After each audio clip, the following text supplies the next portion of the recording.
जय हिंद दोस्तों, आज रूट 5 को सिद्ध करेंगे। ठीक, चलो अब हम शुरू करते हैं।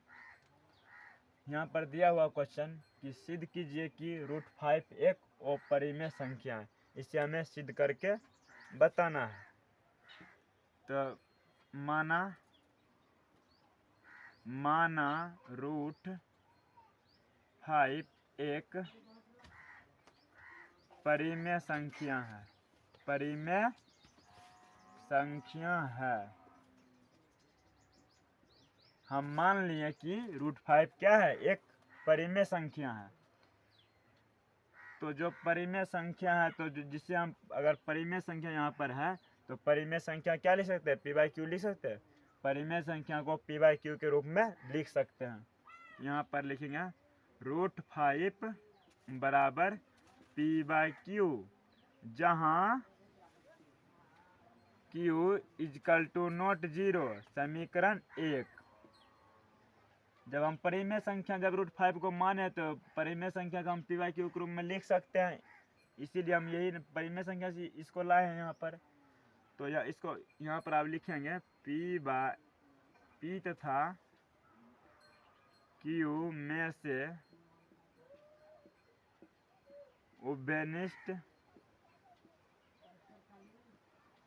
उभयनिष्ठ गुणनखंड हटाने पर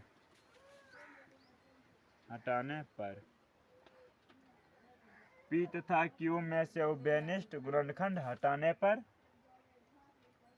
तो रूट 5 बराबर p/q, रूट 5 बराबर हो जाएगा यहाँ पर, क्योंकि इसको p तथा q को हम उभयनिष्ठ गुणनखंड विधि द्वारा हटा रहे, तो यहाँ पर आएगा m/n, जहाँ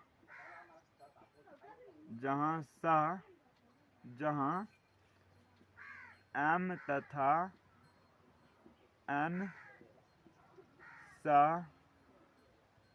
अभाज्य संख्या है। अभाज्य संख्या उसे हम कहेंगे जिसका मोसो एक हो। कोई दो संख्या ले लीजिए, उसको अगर मोसो निकाले, दोनों का अगर मोसो एक निकल गया तो उसको हम अभाज्य संख्या बोलेंगे। अगर दोनों का अलग अलग आ गया उसको हम अभाज्य संख्या नहीं बोलेंगे। तो कोई भी दो संख्या ले लीजिए, उसका मोसो अगर एक आता है तो उसे हम अभाज्य संख्या बोलेंगे। तो इसको हम क्या करेंगे, त्रिया गुना करेंगे। रूट 5 इंटू n बराबर m। रूट 5 को हमें हटाना है, तो रूट को हमें हटाने के लिए क्या करना पड़ेगा, दोनों तरफ वर्ग करने पर। दोनों तरफ वर्ग करने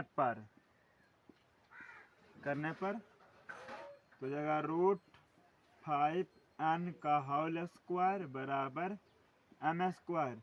तो 5n² बराबर हो जाएगा m²। समीकरण 3। इसको हम समीकरण मान लेते हैं 2, इसको समीकरण मान लेते हैं 2, इसको मान लिया समीकरण 3। यहाँ पर हो जाएगा अब n² बराबर हो जाएगा m²/5। n है गुना में नहीं जाएगा तो भाग में, तो पर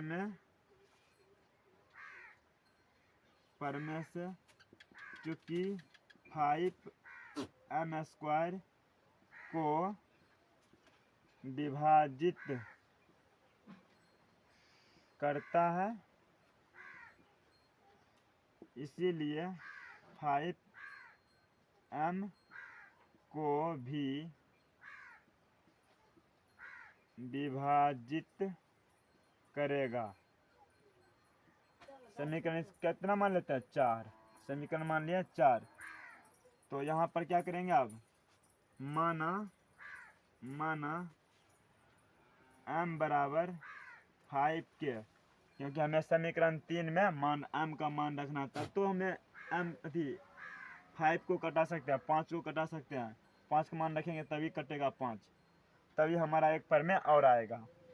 तो यहाँ पर माना कि m बराबर 5 के, तो m का मान समीकरण 3 में रखने पर समीकरण 3 क्या है देखिए यहाँ पर 5n² बराबर m² और m² का मान पता है हमें, m का मान पता है, n² बराबर हो जाएगा 5k का होल स्क्वायर, 5n² बराबर हो जाएगा 25k², 25k²। यहाँ पर हमको निकालना है k² का मान, तो क्या करना पड़ेगा 25 को इन्हें भेजना पड़ेगा, 5n² बट्टे 25 बराबर k², 25 कट गया, यहाँ पर हो जाएगा n² बट्टे 5 बराबर k²। तो यहाँ पर मैं 5 n² को विभाजित करता है, तो हम यहाँ पर परमेय लगाएंगे, परमेय से चूँकि 5n² को विभाजित करता है, इसीलिए 5n को भी विभाजित करेगा। समीकरण मान लिया इसको 5। अब समीकरण 2, 4 और 5 से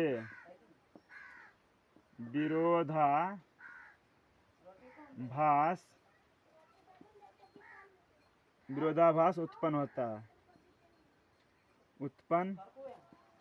होता है। समीकरण 2, 4, 5 से विरोधाभास उत्पन्न होता है, ठीक। अब यहाँ पर इसीलिए यहाँ पर चूंकि √5 को